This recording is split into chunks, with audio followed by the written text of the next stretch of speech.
Hey guys, for positive and refreshing content, do subscribe to my channel Divyanshu Damani and click on the bell icon to never miss any updates. What's up dreamers, you do?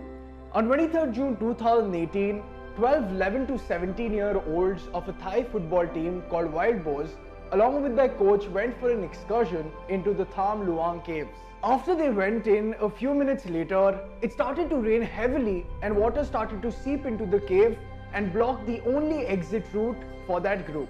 The group, looking for an exit, found an area that was slightly elevated from the flood water and got stuck there. Soon, the head coach came to know about the boys missing and so did everyone else. But it was no easy job to rescue them because the world did not know where they were exactly located inside the caves. A large-scale search and rescue operation was called involving specialists from all over the world, including Australia, China, Japan, UK and the US. But it was becoming increasingly hard for the mission to be executed because of persistent rain. After 8 days of the team going missing, the search party was able to find the team alive but exhausted and famished 4 kilometers away from the entrance of the cave. In those 8 days, the team lived without food, without water, in pitch black darkness, with bats flying all over their heads and rain constantly falling. Since the point they were located, a team of doctors, nurses and rescue divers stayed with them to give them constant supplies of food, water and medical.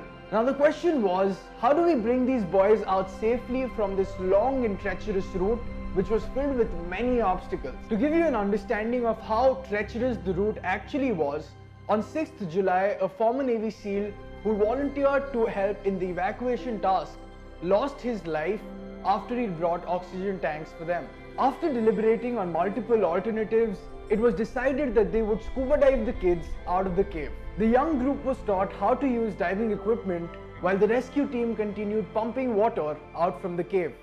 And to give you an insight how difficult it might have been, watch this. They are getting forced to do something that no kid has ever done before. It is not in any way normal for kids to do cave diving at age 11. And thinking about they being kept in a small cave for 2 weeks, they haven't seen their moms, incredibly strong kids. Fortunately, the rescue mission brought its first survivors, 4 of the boys back alive on the 8th of July, who were admitted to the hospital immediately. And on the following 9th and 10th of July, the rescue team was able to successfully take out the rest of the team and the world rejoiced the victory. Now there are 3 major takeaways from this particular incident. Number 1, pinnacle of human ambition and potential.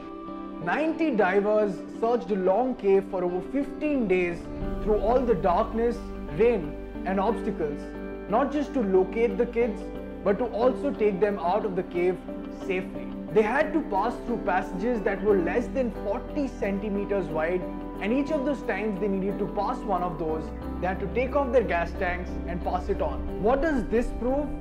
This proves that when the human mind is driven by a purpose that is greater than their own selves, the real potential of a human being comes out. The second point, the goodness of human beings.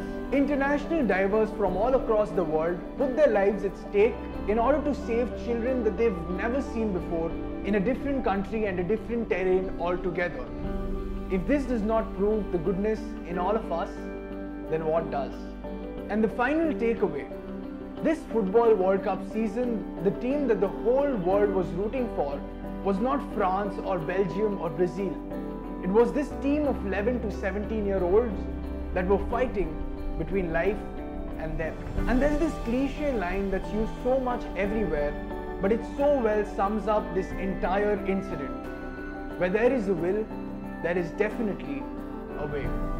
Thank you so much for watching.